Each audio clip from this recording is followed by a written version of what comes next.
নমস্কার। আমি কৌশিক ভট্টাচার্য।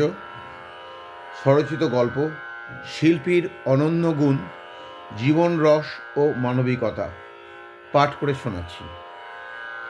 বাপি এক শিল্পীর কথা শুনিয়ে বলতো, শিল্পী হতে গেলে জীবন রসে রসিক হতে হবে, মানবিক হতে হবে। শত সম্মান পেলেও সে থাকবে মাটির কাছাকাছি। ওনার অফিসের এক কলিগ অফিসে কাজ করার পাশাপাশি আপন মনে গান করতেন। তারপর তিনি এত নাম করলেন যে চাকরি ছেড়ে দিয়ে তিনি গানের চর্চাতেই জীবন উৎসর্গ করলেন।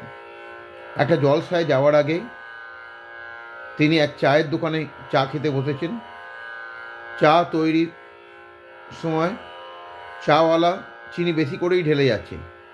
তখন তাকে চেনে এমন একজন বলল, কি করছেন প্রফুল্লদা, এত চিনি খাচ্ছেন কেন? চায়ে এত চিনি দিচ্ছে, ওকে বারণ করুন। গলা খারাপ হলে গানটা গাইবেন কি করে? উনি হেসে বললেন, তাতে কি আর হবে, পরিতোষ সহকারে চা খেয়ে তবে না খোশ মেজাজে গানটা গাইব। চাওয়ালা বলল, খারাপ গাইলে তো ওরা আমার দোষ হয়ে যাবে। উনি হেসে বললেন, আমার গলার ভার তোমার ওপর ছেড়ে দিয়েছি। জলসার শেষে উনি হাতে পাওয়া টাকার খাম চাওয়ালার হাতে তুলে দিয়ে বলেছিলেন, নাও, আজ তোমার দেওয়া চায়ের পুণ্যে এত ভালো গাইতে পেরেছি, তাই এই টাকা তোমার প্রাপ্য। চাওয়ালা লজ্জিত হয়ে টাকা ফেরাতে চাইলেও প্রফুল্ল কাকু কোনো কথা শুনলেন না। একদিন স্টুডিওতে রেকর্ড করতে গেছেন খুব সকালে, তখনও ম্যানেজার আসেননি। এদিকে সহকারী ম্যানেজার তাকে চেনেন না। তিনি গজগজ করছেন, কোনো লোক নেই, চারদিকে শুধু ধুলো, জিনিসপত্র গুছিয়ে রাখার লোক নেই, কি এগুলো কারোর নজরে পড়ে না? কাকু বললেন, আরে আপনি ভাবছেন কেন, আমি সব গুছিয়ে দিচ্ছি। উনি ধুলো পরিষ্কার থেকে আরম্ভ করে জিনিসপত্র গুছিয়ে রাখা সব আরম্ভ করলেন। ওনার কাজের মাঝখানে ম্যানেজার এসে বললেন, কাউকে দিয়ে এইসব কাজ করাতে দেখে রেগে গিয়ে বললেন, কে, ওনাকে দিয়ে চাকরের কাজ করাচ্ছেন, আপনার এত স্পর্ধা? ওনাকে থামিয়ে কাকু বললেন, তাতে কি কি হয়েছে বলুন তো, একটু কাজ করলে কি আমি ছোট হয়ে গেলাম? একটা ছেলে সবে গান শিখেছে, সে কাকুর সঙ্গে এক জলসায় গাইবার ডাক পেয়েছে। ও বলল, আমার ভয় করছে, আমার গলা তো খুব খারাপ।